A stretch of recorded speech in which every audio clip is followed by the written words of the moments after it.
Pak Wapres juga. Itu tuh apa? Oh, Pak Wapres. Gitu atau gimana? Pak Wapres siapa? Pak Maruf. Oh, Pak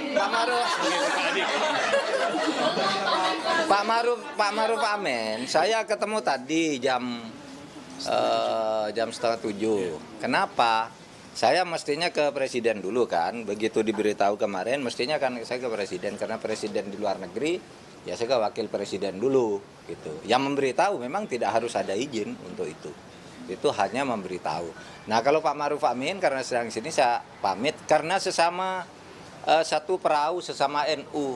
Jadi saya bilang Pak Kiai, saya ingin meneruskan perjuangan Ahlus Sunnah wal Jamaah di bidang ketatanegaraan, di bidang fikih siasah gitu, fikih politik bagi Indonesia yang selama ini sudah dirintis dan dibangun oleh para ulama kita. 5 tahun terakhir dilakukan oleh Kiai Ma'ruf Amin. Berikutnya saya akan melanjutkan mudah-mudahan.